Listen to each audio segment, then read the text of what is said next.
Bon, vous avez suivi les événements.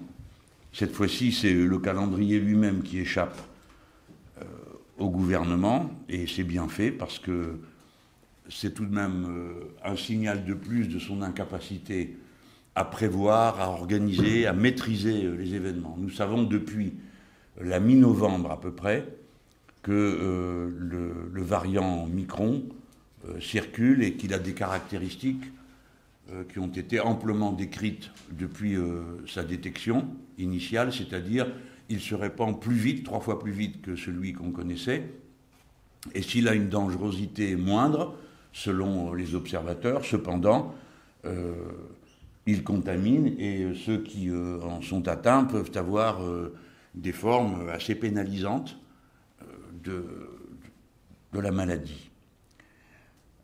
On le sait depuis la mi-novembre. Je m'arrête à ces 2 dates parce que je les trouve parlantes du point de vue de l'incapacité à maîtriser de la part du gouvernement. Et donc, on sait depuis la mi-novembre, mais on attend la nuit du 2 au 3 janvier pour envoyer 60 pages de consignes dans les établissements scolaires décrivant ce qu'on doit faire, comment on doit s'y prendre, etc. C'est-à-dire la veille de l'ouverture. Et aucun des signaux antécédents n'a dû être analysé correctement par la centrale, puisque des échos qui nous remontent de partout, c'est des gens malades partout. Plus ou moins malades, ou cas contact et se trouvant dans une situation de quarantaine, à supposer que quelqu'un se rappelle qui doit faire quoi et dans quel cas. Mais en tout cas, ça n'est pas résiduel. C'est un phénomène marquant dans les écoles et dans tout le système de l'éducation nationale et à tous les postes de travail. Je veux dire aussi bien depuis l'enseignant, l'ATSEM, etc., enfin tout le monde. Nous parlons là d'une des administrations les plus nombreuses, c'est aux alentours d'1 million de personnes, et des plus essentielles pour la vie quotidienne des gens, et puis d'abord des enfants. Par conséquent, on voit qu'une fois de plus, leur esprit devait être concentré sur autre chose, sur une seule et unique solution, le vaccin. Et ils pensent que plus ils ont vacciné de monde, plus en gros ils ont fait leur travail. Comme si on ne devait tenir aucun compte du fait que, quoi qu'on soit vacciné, on peut être contaminé, quoi qu'on soit vacciné, on peut en contaminer d'autres, et quoi qu'on soit vacciné, on peut tomber malade. Ce qui s'est produit assez souvent autour de nous pour que quasiment tout le monde puisse donner un exemple dans sa parentèle proche ou dans son environnement de travail. Que des gens qui avaient reçu les 2 doses ont été affectés par le Micron d'une manière assez, des fois, un peu sévère.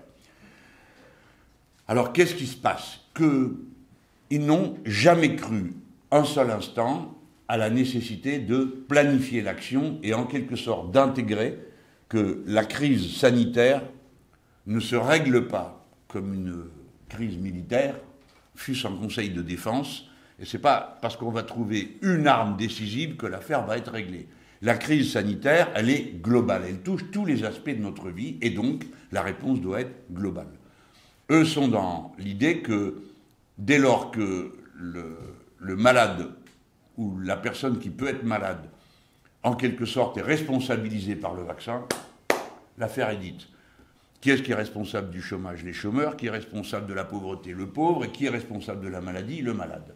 C'est ce raisonnement étroit et borné qui conduit le gouvernement d'aberration en aberration. Alors, maintenant, on sent peut-être, est-ce que ce sont des symptômes d'une usure, de la fatigue psychologique ou de je ne sais quoi, mais on a vraiment l'impression que la situation est en partie hors de contrôle, à la fois parce qu'on a entendu le président de la République faire une description enchantée de la situation, qui ne correspondait à rien de ce que nous vivions tous dans nos circonscriptions, et puis ensuite parce que on a vu comment s'est organisé à la va comme je te pousse la préparation de la séance d'hier, convocation des parlementaires entre Noël et Nouvel An, et l'invention hier soir de quelque chose à quoi personne ne s'attendait, c'est-à-dire que la séance aurait dû être prolongée toute la nuit et, s'il le fallait, la matinée. Inouï, jamais vu. Nous avions pris nos dispositions, parce que nous sommes planificateurs, donc nous avions organisé nos roulements pour être présents en permanence y compris si ça devait durer jusqu'à 6 heures du matin. Ça s'est arrêté avant, et tant mieux, parce que ça oblige le gouvernement à réfléchir. Alors ça, c'est la situation qu'on connaît et les raisons qu'on connaît tous. Je ne vous répète pas pour la 100e fois que nous n'avons cessé de faire des propositions d'une stratégie alternative à celle du tout vaccin, une stratégie globale, la société du roulement, les purificateurs d'air, etc., etc., etc. Je l'ai dit tant de fois que je ne suis que toujours plus surpris de voir le gouvernement, à intervalles réguliers, répéter « vous ne proposez rien », comme nous l'avons encore entendu hier, avec une arrogance qui a fini par énerver tout le monde, y compris ceux qui, dans l'opposition de droite, étaient peut-être les mieux disposés à l'égard du gouvernement. L'arrogance de M. Véran, cette manière de ne pas répondre aux gens quand des questions lui sont posées alors que c'est son devoir, ou à l'inverse, répondre d'une manière hautaine, méprisante, comme il l'a fait à mon égard, en inventant des citations, alors en plus en citant ce qui ne se fait pas, ne serait-ce que par élégance, le fait que je suis vacciné, je l'ai dit 10 fois, tu parles d'une révélation. Bref, tout ça est très inquiétant, parce qu'à l'évidence, ils ne savent plus quoi faire. Quels sont les risques maintenant?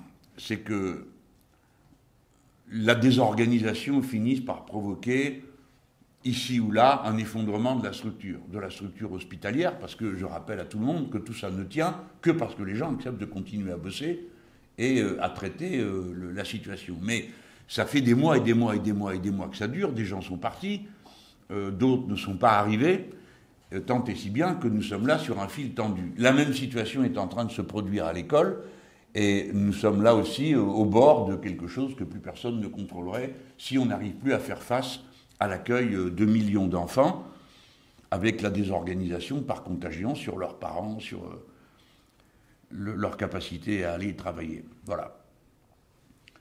Ça, c'est la menace qui arrive, et c'est la raison pour laquelle nous pensons qu'il faut que ce soit d'une manière auto-organisée, que les salariés dans leur entreprise, quelle qu'elle soit, bureau, usine ou autre, se concertent pour mettre au point les meilleures méthodes qui leur permettent de travailler hors du danger, de se mettre mutuellement en sécurité. Ça ne va pas être simple, parce que même vaccinés, on l'a dit, on peut être contaminé, et que pratiquement aujourd'hui, à l'heure à laquelle nous parlons, la seule parade efficace, la voici. C'est le masque FFP2 qui diminue jusqu'à réduire à moins de 1% le risque d'être contaminé, même en étant proche, c'est-à-dire à 1 mètre, 1 mètre 50 en se parlant, plus d'une heure. Donc c'est la seule arme dont on dispose. Or, sa production s'est effondrée au cours de l'année dernière et elle a été réduite de 90%. On a donc beaucoup de mal à trouver des masques. Nous, c'est une question qu'on connaît d'autant mieux qu'on prend nos dispositions pour nos prochains meetings, et puis que pour ma part, j'ai recommandé à tous mes camarades de se munir de ce masque. Hein. Personne n'est à l'abri, que personne ne croit que parce qu'il a déjà eu une fois, il est à l'abri. Non. Hein. Celui-ci s'est déjà ramassé 3 fois, hein, au total, et je ne cite que lui, parce que c'est le secret médical, je ne devrais pas le dire, c'est ça? Non, ça va, je l'ai dit, mais 2 fois. Bon, alors, personne n'est à l'abri. D'autres ici aussi, quoique vaccinés, etc. Bon, il faut que moi-même je fasse attention, mais voilà. Voilà où nous en sommes. On va donc, nous, être dans la vigilance, toujours dans la proposition, mais nous sommes arrivés au point où nous pensons que c'est aux salariés, aux gens sur le terrain, maintenant, de prendre des dispositions, parce que ce n'est pas le gouvernement qui leur permettra de savoir quoi faire et comment faire. Et en particulier dans l'éducation nationale, il me semble que les gens qui y travaillent, qu'ils soient enseignants ou autres, personnel technique, etc., peuvent prendre les mesures qui sont des mesures raisonnables, des mesures sages, parce qu'ils sont eux-mêmes sur le terrain. À l'hôpital, je ne saurais quoi dire, sinon féliciter ceux qui s'y trouvent.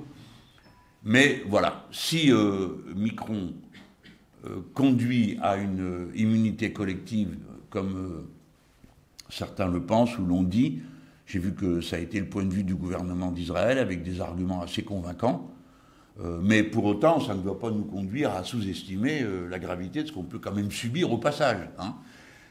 Si cette immunité collective fait que c'est la dernière vague, j'ai noté hier que le gouvernement est bien reconnu qu'il y avait des vagues. Je vous rappelle que la fois où on avait parlé d'une deuxième vague, on s'est fait traiter de tous les noms.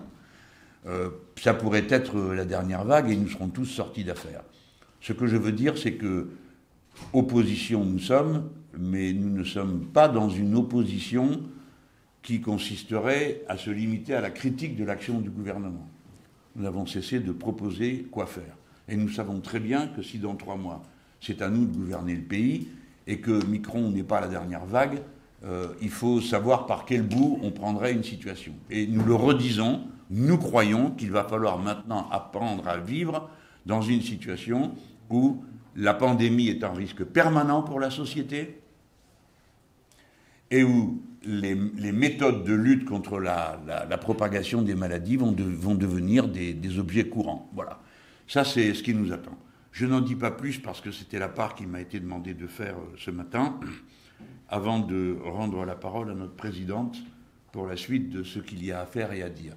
J'appelle nos compatriotes à se prendre en charge et à ne plus compter aveuglément sur l'activité d'un gouvernement qui, quelques critiques qu'on lui fasse, ne répond que par des injures et de toute façon n'est visiblement pas à la hauteur des événements.